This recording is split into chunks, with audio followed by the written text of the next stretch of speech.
Hi, I'm Alicia Kline, a prevention specialist with the Council on Chemical Abuse, and welcome back to Prevention in Pajamas, where each week I give you some brief information regarding a prevention topic and some super fun ways to sneak in that prevention while at home with the children in your life. This week's topic, You've Got a Friend in Me, which is all about healthy relationships. But first, just as a reminder, parenting is prevention. You play the most important role in prevention. But what is prevention? Yes, prevention is engaging our children in conversation about the dangers of using, but prevention is also making sure that they have the correct information, and it's building those resiliency skills to help children make healthy decisions for their lives. Most schools do provide drug and alcohol prevention throughout the school year, but there is so much more that you can do at home to strengthen the skills children need to choose not to use, especially in our current situation where we are surrounded by the uncertainty of what will happen in the next school year and those heightened levels of stress that we are all feeling. This week's lesson provides information on an important resiliency skill: developing healthy relationships. What we need to know about building healthy relationships. One of the most important aspects of prevention is bonding.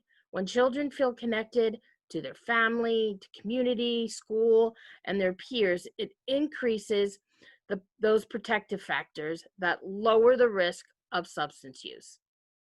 One way to foster healthy bonding is to teach children about healthy relationships and friendships. Children should be able to define a relationship, know the different types of relationships, how to develop a relationship, and the components of a healthy and unhealthy relationship. Defining relationships. It's simple. A relationship is a bond that two or more people share. Types of relationships.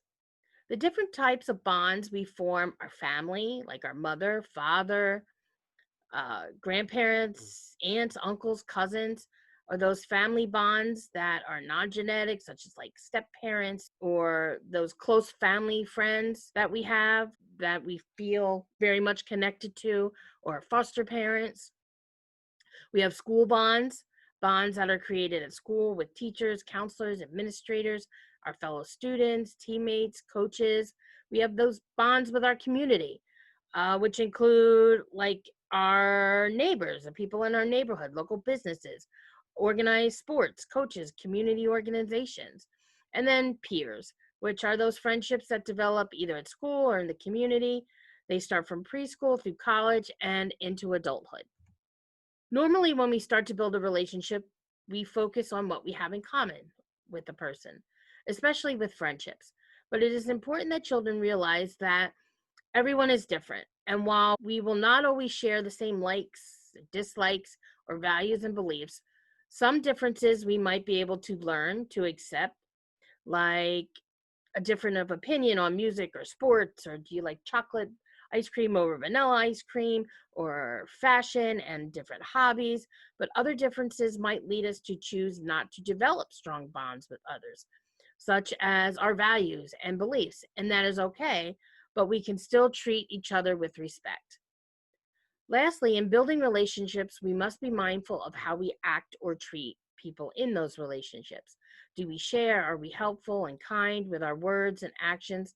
Do we communicate effectively in the way we talk and listen? Children need to understand the components of a healthy and unhealthy relationship. Healthy relationships may look like a relationship that there is a mutual respect and love, kindness, trust, listening, safety. When people argue or have differences, they talk it out and they find solutions, they compromise, negotiate. An unhealthy relationship, there is no respect. People hurt each other, either verbally or physically. We do not feel safe. There's excessive fighting with no resolutions. People are rude and mean to one another. The first step in teaching your child about healthy relationships is to know what your values and beliefs are. What does friendship mean to you? what sort of friend do you want your child to be? And then modeling those behaviors for your children. Showing your children what a good friend looks like. Showing children what healthy relationships and boundaries look like. And then engaging your child in conversation regarding friendships. Praise them when they model good friendship skills, like sharing or being kind or including others. Finally, it's important to support your child's friendships and show concern when those friendships may appear to be unhealthy or harmful to them. Strengthening bonds. Earlier, I spoke about the importance of children feeling connected to their family, community, school, and peers. There are many activities that will help you foster healthy connections for your family, and most of them will be super fun. Spending time together is key to family bonding. Families can eat together, cook a meal together, bake together, have picnics, have a movie night, get out old photos and tell family stories, take small trips, or get out and exercise, or have family game nights, which will also help in that healthy brain development, which we discussed last week in Prevention in Pajamas. There are many activities families can do together that also help children bond in their community, such as volunteering or doing acts of kindness for friends, getting out and meeting the neighbors, going to the neighborhood parks and playgrounds, creating a community garden, supporting local businesses, holding a fundraiser for a community organization. Take the children to their community centers. Parents play a vital role in helping their children feel connected in their community and even at school.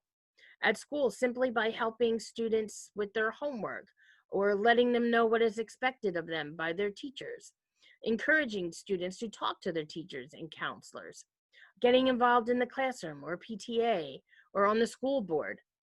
And finally, as parents, we can help our children grow healthy relationships by creating secure emotional bonds with our children, because this helps children and teenagers develop trust and self esteem so that they can venture out to form their own healthy connections with their peers.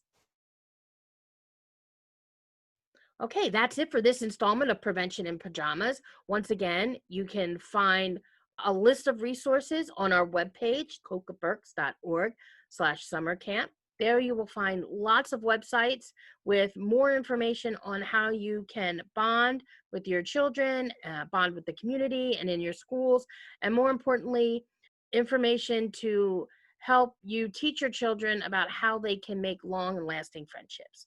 Thank you once again, and I will see you next week.